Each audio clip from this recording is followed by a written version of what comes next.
الحمد لله نحمده ونستعينه ونستغفره ونعوذ بالله من شرور أنفسنا ومن سيئات أعمالنا من يهده الله فلا مضل له ومن يضلل فلا هادي له وأشهد أن لا إله إلا الله وحده لا شريك له وأشهد أن محمدا عبده ورسوله يا أيها الذين آمنوا اتقوا الله حق تقاته ولا تموتن إلا وأنتم مسلمون يا أيها الناس اتقوا ربكم الذي خلقكم من نفس واحدة وخلق منها زوجها وبث منهما رجالا كثيرا ونساء واتقوا الله الذي تساءلون به والأرحام إن الله كان عليكم رقيبا يا أيها الذين آمنوا اتقوا الله وقولوا قولا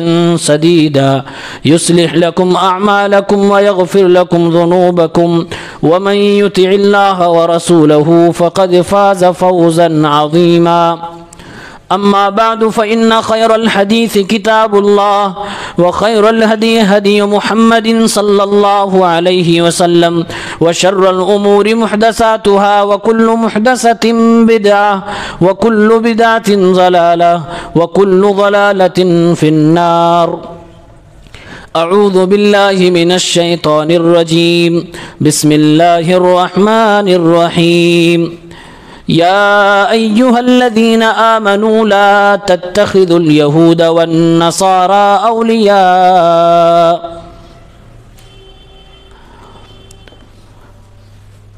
حاضرین جمعہ، اسلامی بھائیوں، نوجوان ساتھیوں، عزیز بچوں،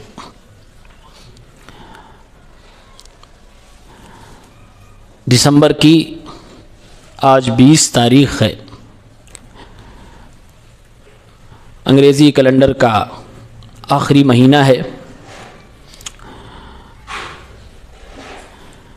سال بھر میں مختلف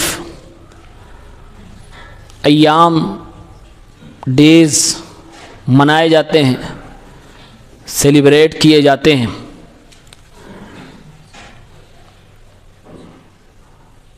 اسلام کا نظریہ اور موقف ان ایام کے حوالے سے کیا ہے، آج اس پر کچھ روشنی ڈالیں گے۔ عیسیٰ علیہ السلام کی پیدائش اللہ رب العالمین کی قدرت کا ایک مظہر ہے۔ اللہ تعالیٰ نے جیسے آدم علیہ السلام کو بغیر ماں باپ کے پیدا کیا، حضرت عیسیٰ کو اللہ نے بغیر باپ کے پیدا کیا، اور اللہ رب العالمین ہر چیز پر قادر ہے، یہ ہمارا ایمان ہے۔ بائبل کے مطالعے کے وقت دی گوسپل آف لوکا میں چیپٹر نمبر 2 اور اس کے ورس نمبر 10 اور 11 میں صراحت سے لکھا ہوا ہے کہ اینجل نے مریم اور ان کے ساتھ جو موجود تھے ان سے کہا کہ ڈرو نہیں، گھبراؤ نہیں، I bring good news that cause great joy for all the people۔ میں ایک ایسی اچھی خوشخبری، گڈ نیوز، آج پریگننسی کو بیان کرنے کے لیے ایک سادہ اور سمپل سا ورڈ ہے گڈ نیوز، یہ بائبل میں موجود ہے، غالباً وہیں سے لیا گیا ہے۔ کا ایک گڈ نیوز میں تمہیں دوں گا، اچھی خوشخبری دوں گا، اچھی بات بتاؤں گا جو سب لوگوں کے لیے بڑی خوشی کی بات ہوگی، سب کو اس سے مزہ آئے گا۔ وہ کیا ہے؟ Today in the town of David a savior has been born to you۔ آج کے دن داؤد نامی سٹی میں ایک مخلص، ایک سیویئر، بچانے والا پیدا ہوگا یا ہو چکا ہے تمہارے لیے۔ وہ کون ہے؟ ہی از دا مسیح دا لارڈ، وہی مسیح رب ہے، یہ بائبل میں لکھا ہے۔ اس میں عیسیٰ علیہ السلام کو رب کہا گیا باقاعدہ، جو کہ اسلامی عقیدے کے اعتبار سے کھلا شرک ہے، ہم اس کو نہیں مانتے۔ قرآن کریم میں سورہ مریم ایک مکمل صورت ہے جو حضرت عیسیٰ علیہ السلام اور ان کی والدہ کے متعلق گفتگو کرتی ہے۔ عیسائیوں نے حضرت عیسیٰ کے محبت میں کچھ عقیدے گڑھے۔ عموماً 3 کنسپٹ سامنے آیا۔ نمبر 1، عیسیٰ ہی اللہ ہیں، یہ انہوں نے اپنا عقیدہ بنایا۔ نمبر 2، دنیا کے 3 رب ہیں، تینوں میں سے ایک اللہ ہے، ایک 3 ہے، 3 ایک ہے۔ اور تیسرا عقیدہ یہ کہ عیسیٰ علیہ السلام خود اللہ کے بیٹے ہیں۔ تینوں عقیدے توحید سے، عقیدہ اسلام سے ٹکراتے ہوئے۔ آئیے دیکھتے ہیں اللہ تعالیٰ نے ان تینوں عقیدوں پہ رد کیسے کیا ہے۔ آج لوگ یہ بھی سوچتے ہیں کہ باتیں اچھی اچھی بتائی جائیں، بری باتوں پہ کریٹیسائز نہیں ہونا چاہیے، رد نہیں ہونا چاہیے۔ ایسے لوگوں کو بتانا چاہتا ہوں ہمارا رب اللہ رب العالمین خود کریٹیسائز کرتا ہے، خود کنڈم کرتا ہے، اور خود رد بھی کرتا ہے، خود فتویٰ بھی لگاتا ہے۔ قرآن کریم پڑھے سورہ مائدہ آیت نمبر 72، اللہ رب العالمین نے ارشاد فرمایا لَقَدْ كَفَرَ الَّذِينَ قَالُوا إِنَّ اللَّهَ هُوَ الْمَسِيحُ ابْنُ مَرْيَمَ، ان لوگوں نے کفر کیا، وہ لوگ کافر ہو گئے، کافروں والا عقیدہ رکھ رہے ہیں جنہوں نے یہ کہا کہ اللہ رب العالمین تو یہ عیسیٰ ابن مریم ہی ہیں۔ لقد کفر، کفر کیا اس نے جس نے یہ عقیدہ رکھا۔ اللہ نے حکم بھی لگا دیا، اللہ نے رد بھی کر دیا، اور آگے اللہ نے سچائی کو بتایا۔ وقال المسیح یا بنی اسرائیل اعبدوا، عیسیٰ علیہ السلام نے بنو اسرائیل سے کہا اعبدوا اللہ ربی و ربکم، تم اللہ کی عبادت کرو جو میرا بھی رب ہے تمہارا بھی رب ہے۔ انہ من یشرک باللہ فقد حرم اللہ علیہ الجنہ، ایک اللہ کی عبادت کو چھوڑ کر کسی اور کی عبادت نہ کیا کرو، کیونکہ اللہ رب العالمین نے اس شخص پہ جنت کو حرام قرار دے دیا ہے جو دنیا میں شرک کرتا ہے، شرک کی حالت میں دنیا سے جاتا ہے۔ وَمَأْوَاهُ النَّارُ، جس پر جنت حرام ہو جائے گی، جہنم اس کا ٹھکانہ بن جائے گا۔ وَمَا لِلظَّالِمِينَ مِنْ أَنصَارٍ، ایسے مشرکوں کا، ظالموں کا کوئی مددگار نہ ہوگا۔ یہ عیسیٰ علیہ السلام کی دعوت تھی، لیکن بنایا کیا عقیدہ کہ جو اللہ ہے وہی عیسیٰ ہے۔ اچھا یہ کرسچن کی بات ہے، ہم اور آپ سوچتے ہیں ہم مسلمان ہیں، ہمارے درمیان بھی اس عقیدے کے لوگ ہیں، لیکن حضرت عیسیٰ کو نہیں، ہمارے نبی صلی اللہ علیہ وسلم کو دبے چھپے الفاظ میں اللہ کہنے کی کوشش کرتے ہیں۔ بعض لوگوں نے کہا انا عرب بلا عین، انا احمد بلا میم، میں عرب ہوں بغیر عین کے، عین را با، عرب، عین ہٹا دو کیا بچا؟ رب۔ میں عرب ہوں بغیر عین کے، انا احمد بلا میم، میں احمد ہوں بغیر میم کے، احمد سے میم ہٹا دو کیا بچا؟ احد، احد اللہ ہے، اس کی کوئی اصل نہیں ہے۔ اسی طرح سے عقیدہ گڑھ لیا گیا، عقیدہ نور من نور اللہ، کہ ہمارے نبی صلی اللہ علیہ وسلم اللہ کے نور کا ٹکڑا ہے۔ حدیثیں بنا لی گئی کہ اللہ تعالیٰ نے سب سے پہلے اپنے نبی کے نور کو پیدا کیا اور پھر ان کے نور سے ساری دنیا کو پیدا کیا، اور آپ صلی اللہ علیہ وسلم جس نور سے پیدا ہوئے اللہ کے نور کا ٹکڑا تھا۔ آپ دیکھ رہے ہیں کنیکٹیوٹی، اللہ کا ٹکڑا ہمارے نبی کو بتایا جا رہا ہے۔ یہ مسلمان ہیں جو آج کلمہ پڑھتے ہیں۔ کرسچین نے کیا کہا؟ اللہ نے فرمایا لقد کفر، کفر کیا ان لوگوں نے۔ اب مسلمان اگر وہی حرکت کرے ہم بول دیں تو ہم متشدد ہیں، ایکسٹریمسٹ۔ دوسرا عقیدہ ایک کا تین، تین کا ایک، اللہ تعالیٰ نے فرمایا لقد کفر الذین قالوا ان اللہ ثالث ثلاثہ، ان لوگوں نے بھی کفر کیا جو کہتے ہیں تین کا ایک، ایک کا تین اللہ رب العالمین ہے۔ وما من الہ الا الہ واحد، اے دنیا والوں صرف ایک ہی معبود برحق ہے، اس کے علاوہ کوئی معبود برحق نہیں۔ اللہ نے وضاحت سے بات کلیئر کر، اس میں بھی اللہ نے فرمایا، اس دوسرے والے عقیدے پہ کفر کا فتویٰ لگایا۔ مسلمانوں میں اس سے برے عقیدے کے لوگ پائے جاتے ہیں۔ عقیدہ وحدت الوجود کا نام سنا آپ نے؟ کرسچین نے کہا کہ تین رب ہے، تین میں کا ایک اللہ رب العالمین ہے. اللہ نے فتویٰ لگایا, اللہ نے حکم لگایا, لقد کفر, کفر کیا جس نے ایسا عقیدہ رکھا. ایک ہی اللہ ہے, ایک ہی معبود برحق, یہی سارے نبیوں کی دعوت. لیکن افسوس کچھ مسلمانوں میں ایسے لوگ ہیں جو کہتے ہیں دنیا میں صرف ایک ہی وجود ہے, وہ اللہ کا, یعنی بندے کو اور اللہ کو ایک ہی مانتے, الگ نہیں مانتے. عقیدہ وحدت الوجود کا یہی مفہوم ہے. اللہ میں اور بندے میں, خالق اور مخلوق میں کوئی فرق نہیں ہے. یہ عقیدہ وحدت الوجود کا مطلب ہے, اور اس کو کتابوں میں ایسے سمجھایا ہے. بغیر نام لیے میں سمجھانے کے لیے اس مثال کو ذکر کر رہا ہوں, ورنہ اتنی گندی مثال ہے کہ ممبر رسول سے اس کو ذکر نہیں کیا جانا چاہیے. ایک بزرگ تھے, طوائف فیض حاصل کرنے کے لیے ان کے پاس آتی تھی. ایک نہیں آتی تھی, ایک لیڈی نہیں آتی تھی. پتا چلا کہ ایک نہیں آتی, باقی سب آ رہے ہیں ہمارے پاس. پوچھا کیوں؟ پیغام ملا کہ وہ کہتی ہے کہ میں اتنی گنہگار ہوں, سیاہ کار ہوں, غلط کام کرتی ہوں, بزرگ اللہ کے ولی کے پاس میں کیسے جاؤں؟ میری اتنی ہمت اور جرت نہیں ہے کہ میں جاؤں, ان کا سامنا کیسے کروں گی؟ بہت زور زبردستی کی گئی, کہا نہیں اس کو لے کے آؤ. جبرن جب اسے لایا گیا, پوچھا بی بی کیوں شرماتی ہو, کیوں نہیں میرے پاس آتی ہو؟ تو وہی جواب دیا کہ مجھے شرم آتی ہے, میں غلط کام کرتی ہوں, آپ اللہ کے ولی ہیں, آپ کا سامنا میں نہیں کر سکتی. کہا بی بی شرمانا کس بات کا, جو کرنے والا ہے وہی کروانے والا ہے. اس کی خطرناکی آپ سمجھ رہے ہیں؟ یہ عقیدہ وحدت الوجود ہے.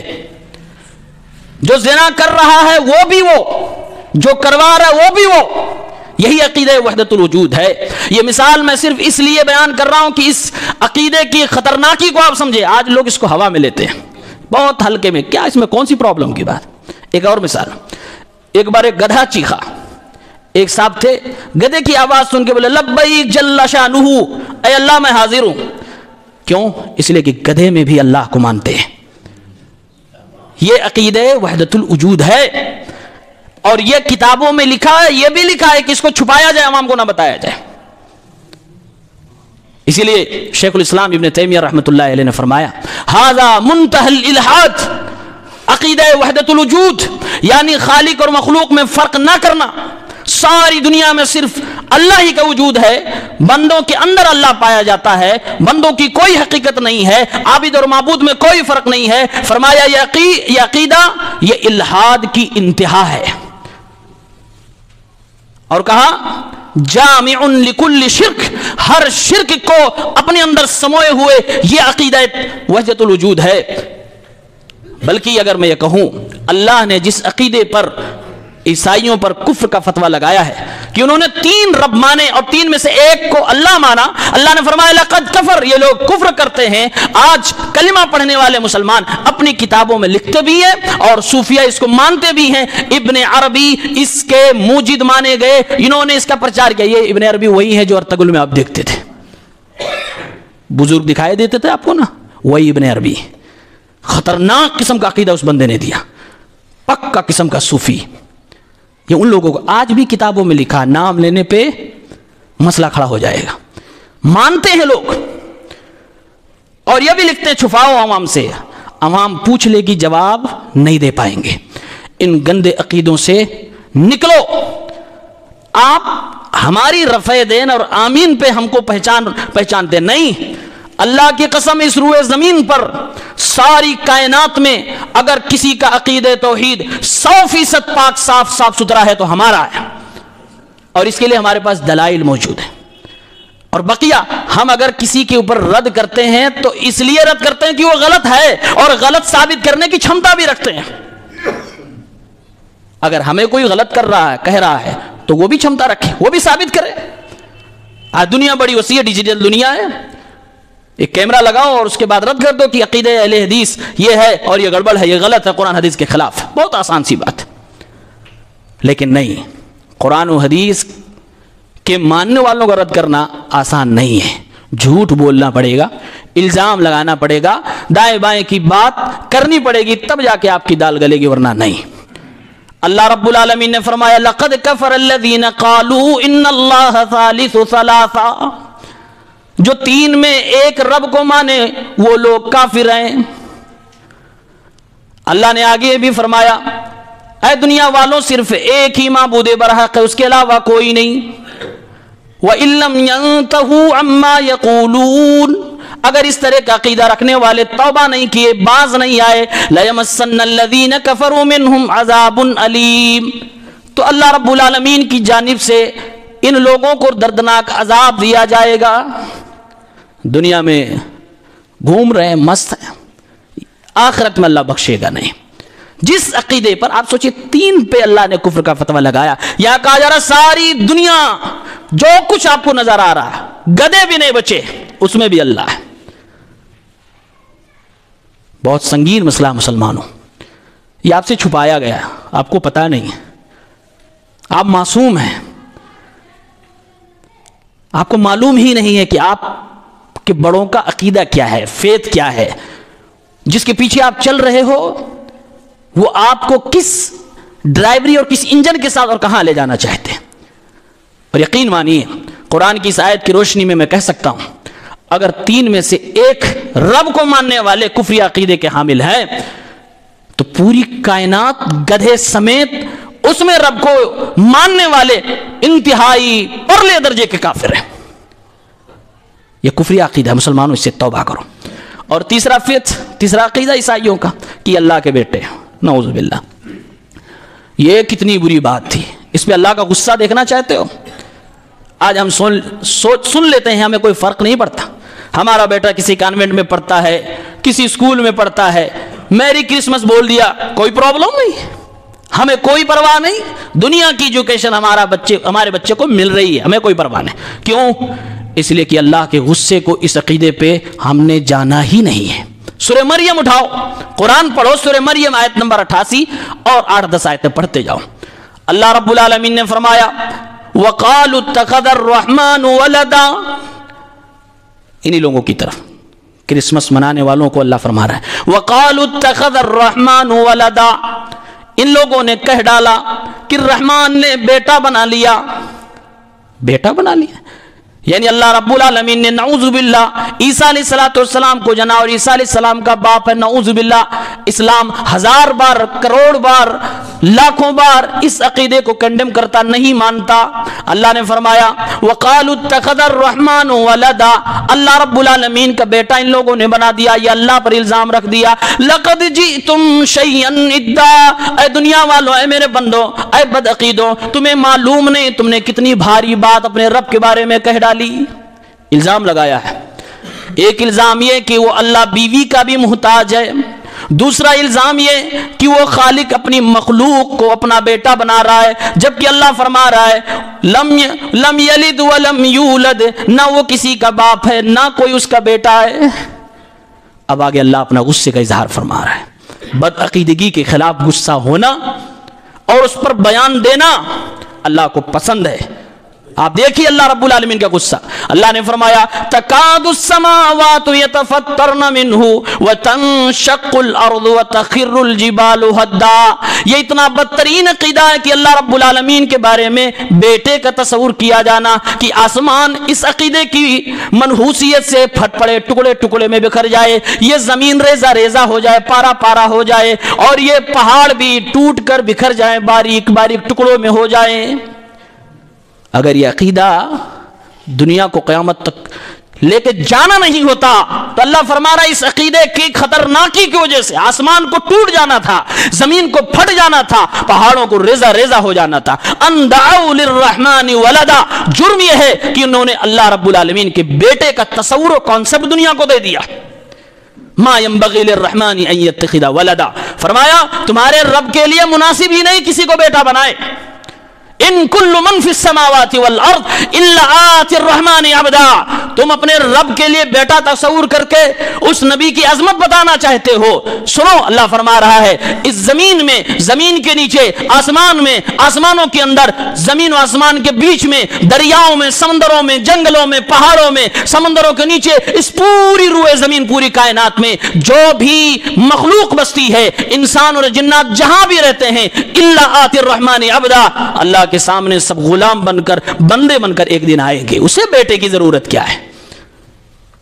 وہ جب چاہے جس کی گردن مروڑ دے، وہ جب چاہے جس کی عقل کو توڑ دے اس کو کوئی روکنے والا نہیں. وہ بیٹوں کے رونے کی پرواہ نہیں کرتا کسی کی جان لینے میں, وہ باپ کے تڑپنے کی پرواہ نہیں کرتا, وہ بیویوں کے سسکنے کی پرواہ نہیں کرتا. موت مقرر ہے تو مقرر ہے, وہ رب ہے جو یہ پاور رکھتا ہے. اس کے بارے میں عقیدہ کہ اس کا بیٹا بھی ہے, نعوذ باللہ, یہ اللہ کا غصہ ہے قرآن کریم میں.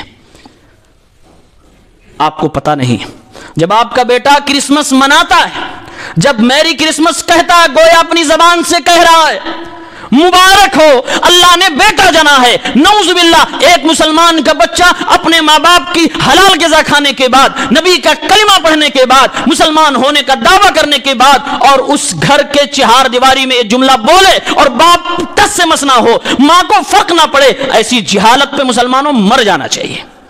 معلوم ہی نہیں کیا کہہ رہے ہم, بچہ میرا کیا بک رہا ہے.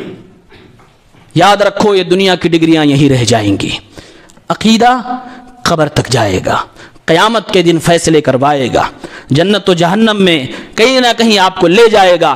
عقیدے کی اصلاح کرو.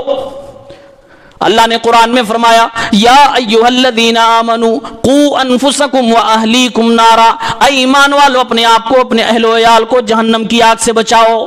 مسلمانوں کبھی بھی اس طرح کے شرکیہ اور کفریہ تہواروں میں شامل نہ ہونا. اس کے تہواروں کی خوشی میں کسی طرح کی کوئی چیز نہ لینا, نہ دینا, نہ کھانا, نہ پینا. اور خبردار خبردار, اسکولوں کے ماحول میں آپ کے بچوں کو تعلیم کے ساتھ ساتھ جو کفریہ عقیدے چاکلیٹ لالی پاپ کی شکل میں دیے جا رہے ہیں, اپنے بچوں کی خبر گیری کرو, ورنہ قیامت کے دن اللہ تعالیٰ آپ کی گریبان پکڑ لے گا. اللہ رب العالمین آپ سے پوچھ تاچھ کرے گا, اے میرے بندے میں نے تجھے نعمت اولاد عطا فرمائی, تم نے اپنے معصوم بچوں کو ایسی جگہ میں, ایسے ماحول میں کیوں ڈالا جہاں پر وہ مجھے گالیاں دے رہا تھا, تجھے فرق بھی نہ پڑ رہا تھا. ہمیں معلوم ہی نہیں ہے. بہت مشکل ہے عقیدے کو سنبھال کر دنیا میں جینا. اسی لیے لوگ عقیدے سے آزاد ہونا چاہتے ہیں تاکہ دنیا اپنی مرضی کے مطابق جی سکے. ایمان بچانا یہی اس دنیا کی کامیابی ہے. آخرت ہمیشہ کے لیے ہے, وہاں بنانا ہے تو یہاں ایمان بچانا ہے. آج ہمیں معلوم نہیں. اور یہ کرسمس جو منایا جاتا ہے یہ عیسیٰ علیہ السلام کی پیدائش کا دن ہے. عربی میں اس کو کہتے ہیں میلاد, میلاد شریف. مسلمانوں نے نبی کریم صلی اللہ علیہ وسلم کے میلاد کو منایا, یہ انہی لوگوں سے لیا ہے. یہ اپنے نبی کا میلاد منا رہے ہو. اپنے نبی میلاد کا مطلب ہوتا ہے برتھ ڈے, جنم دن, سالگرہ. مسلمانوں سالگرہ آج تم بھی مناتے ہو. برتھ ڈے اپنے بچوں کا آج مسلمان بھی مناتا ہے. باپ اگر نہیں بھی مانتا, بیویاں چپکے چپکے مناتی ہیں. سسرال میں دال نہیں گلتی تو مائکے میں منایا جا رہا ہے. کیا چور راستے اپنائے گئے ہیں, اللہ کی پناہ. منع کیا جائے اسلامی نقطہ نظر سے یہ حرام ہے. اس کی حقیقت آپ کو معلوم نہیں, اس کا پس منظر آپ کو معلوم نہیں. معلوم ہے کہ برتھ ڈے کی شروعات کیسے ہوئی. یہ کتے بلی چوہوں سے ڈرنے والی قوم کی ایجاد ہے. مانتے تھے بچہ پیدا ہوا, جس دن پیدا ہوا ہر سال اسی دن کچھ غیبی طاقتیں, آتمائیں اس بچے کی جان کو نقصان پہنچانا چاہتی ہیں, اور یہ لگاتار 7 سال تک چلتا رہتا ہے. لہذا اس دن کچھ ایسا کیا جائے کہ اپنے بچوں کو پروٹیکشن دی جائے, باہر نہ نکلنے دیا جائے. تو کیا کیا جائے, بچے کے لیے کیک لے آؤ, کھانے پینے کی چیز لے آؤ, اور بچے کو اپنے گھر ہی میں اپنے آس پاس رکھو تاکہ آتماؤں سے محفوظ رہ سکے. یہ تمہارا عقیدہ مسلمانوں. یہ برتھ ڈے منانے والوں کا جو آج مسلمان بھی بنے ہیں, داڑھی بھی رکھے ہیں, ٹوپی بھی رکھے ہیں, حج عمرہ بھی کر رہے ہیں, اور گھر میں برتھ ڈے کا جشن بھی ہو رہا ہے. دوسرا کانسیپٹ, اس کے پیچھے کا پس منظر بیان کیا ہے کہ دوسرے ادیان میں نہ جانے کتنے معبود, کتنے دیوتا ہے. سب کو خوش کرنا ان کی ذمہ داری ہے. کون کب ناراض ہو جائے کچھ پتا نہیں. اور یہ بھی عقیدہ ہے کہ جب بھی کوئی بڑی شخصیت پیدا ہوتی ہے, ہمارے گھر میں بچہ پیدا ہوتا ہے, کوئی بڑی شخصیت پیدا ہوتی ہے تو کسی نہ کسی دیوتا کا اوتار ہوتا ہے. لہذا شروعات میں لوگوں نے بڑی شخصیتوں کا جنم دن اور ان کی برسی منانا شروع کیا. اب تو حد یہ ہو گئی, گھر گھر میں اس کو منایا جا رہا ہے. نہ اس میں دین کا فرق ہے, نہ ملت کا فرق ہے, نہ مذہب کا فرق ہے, نہ پہچان کا فرق ہے, نہ شہر کا فرق ہے. ہر کوئی اس دلدل میں پھنسا جا رہا ہے اور اسی رو میں بہا جا رہا ہے. معلوم نہیں برتھ ڈے منا کے ہم کیا کر رہے ہیں. اللہ کی قسم ہے, جب مسلمانوں اور دیندار لوگوں کے سوالات برتھ ڈے کے تعلق سے سنو, مولانا صاحب ہم دعوت و پارٹی نہیں کرتے, صرف کیک لا کر گھر میں خود کاٹ کر اپنے بچوں کو کھلا دیتے ہیں, اتنا تو جائز ہے. سوال کیا جا رہا ہے کہ ہم کوئی جشن نہیں کرتے, صرف دعوت کر لیتے ہیں, اتنا تو ہو سکتا ہے. ہم اپنے بچوں کو کھلونا نہیں دلاتے, ان کی دادی نانی نے لا کر دے دیا, اتنا تو جائز ہو سکتا ہے. کیک گھر میں نہیں منگاتے, دکان سے بنا بنایا کاٹ کر منگا لیا اور گھر پہ لا کر بنا کر اس کو کاٹ کر اپنے بچوں کو کھلا دیا. مولانا صاحب ہم جنم دن و برتھ ڈے نہیں مناتے. ہاں بس جس دن ہمارے بچوں کا جنم دن ہوتا ہے ان کا من بہلانے کے لیے ان کو مارکیٹ لے کے چلے جاتے ہیں, کھلونے کی دکان لے جاتے ہیں, مال لے جاتے ہیں اور کچھ سامان دلا دیتے ہیں. کیا اتنا بھی جائز نہیں؟ میرے بھائیوں, یہ کون سی وبا ہے, یہ کون سا آپ کا ایسا تیوار ہے جس کو آپ کے کسی نبی نے دیا, کسی صحابی نے دیا, جس کو کلی طرح سے آپ چھوڑنے کے لیے تیار نہیں ہو؟ چور دروازے اور اس کی نشانیاں اپنے گھر میں کیوں باقی رکھنا چاہتے ہو؟ کیوں ان راستوں سے اس کو کہیں نہ کہیں اپنے گھر میں باقی رکھنا چاہتے ہو؟ تمہاری کیا سوچ ہے؟ لوگوں نے, جس نے منایا, جس نے شروع کیا, انہوں نے تو یہ سوچ لیا کہ ہم 1 سال تک موت کے چنگل سے بچ گئے, اب ہماری عمر بچ گئی, آگے کی زندگی ہماری خوشحال ہو جائے گی. ہم مسلمانوں کا عقیدہ تو یہ کہ جتنے دن ہمارے گزرتے جاتے ہیں ہم اپنی موت کے قریب جا رہے ہیں, ہمارے وقت دنیا سے گزرتے جا رہے ہیں. اللہ نے قرآن میں فرمایا, یا ایھا الانسان انک کادح الی ربک کدحا فملاقی. اے ایمان والو, اے دنیا کے انسانوں, تم اپنے رب کے قریب جا رہے ہو. جیسے جیسے وقت گزر رہا ہے, گھنٹہ گزر رہا ہے, دن گزر رہے ہیں, سال گزر رہے ہیں, تم اپنے رب کے قریب بڑھتے چلے جا رہے ہو. فملاقی, ایک دن آئے گا تمہیں اپنے رب سے ضرور ملنا ہوگا. عمر کا گزرنا مطلب رب کے قریب جانا ہے, اور تم غیروں کی طرح یہ سمجھ بیٹھے کہ موت سے بچ گئے. میں نے بتایا نا, موت مقدر ہے. میرے نبی کا فرمان ہے کہ ماں کے پیٹ میں بچہ ہوتا ہے, جان جس وقت روح ڈالی جاتی ہے, روح ڈالنے کے بعد اللہ تعالیٰ فرشتے سے کہتا لکھ دو اس کی موت. ابھی ماں کے پیٹ سے باہر نہیں نکلتا, اس سے پہلے ہی دنیا سے جانے کا ٹکٹ کنفرم کر دیا جاتا ہے, اس سے پہلے ہی اس کی روزی لکھ دی جاتی ہے. یہ ہمارا عقیدہ ہے. ہم اس دنیا کے جھمیلوں میں کیسے پڑ گئے؟ کیک لائیں گے, موم بتی جلائیں گے, کھلونے لائیں گے, گفٹ دیں گے, تحفے دیں گے, اور تھوڑی سی دعوت کر لیں گے. اور معاف کیجئے گا, ہماری گھر کی خواتین اس میں سب سے آگے ہیں. اس لیے میں کہتا ہوں عورتوں کو دین سکھاؤ, دین سکھاؤ.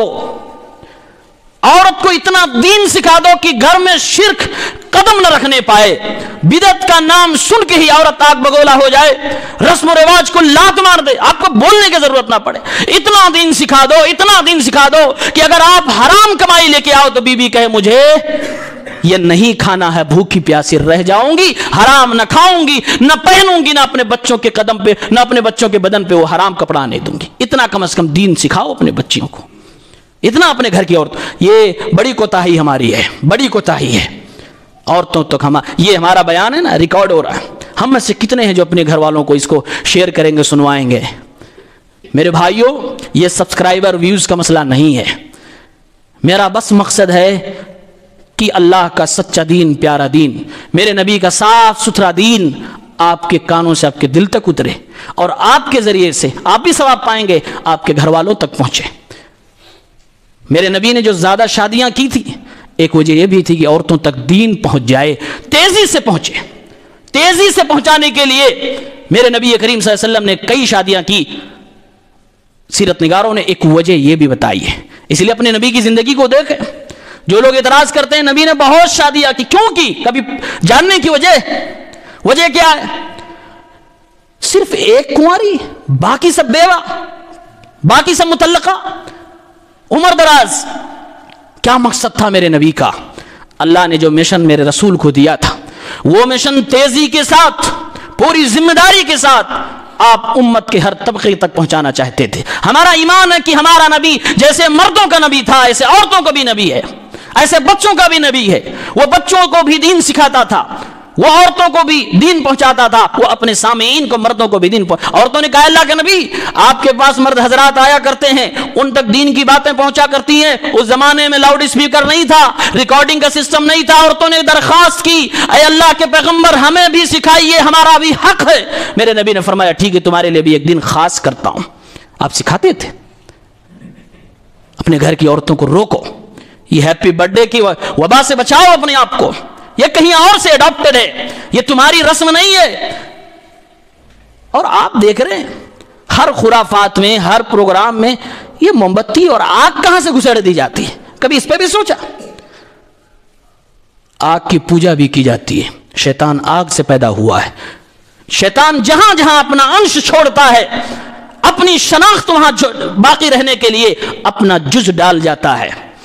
آپ دیکھیں بدعتوں میں بھی لائٹیں جل رہی ہیں، وہاں بھی چراغیں جل رہے ہیں، یہاں بھی موم بتی جلائی جا رہی ہے، بس خوش ہیں جان۔ اور وبا تو یہ ہے، افسوس تو یہ ہے، جب تک غریبی ہے، جب تک کوئی جنم دن نہیں ہے، جیسے پیسہ آیا بدتمیزی چالو، جیسے کمائی بڑھی تیسے بس بچہ پیدا ہوا تو چلو برتھ ڈے مناؤ، نہیں پیدا ہو رہا تو دے اینیورسری، شادی کے وہ بھی منایا جا رہا ہے، سب مسلمان کیا رہا۔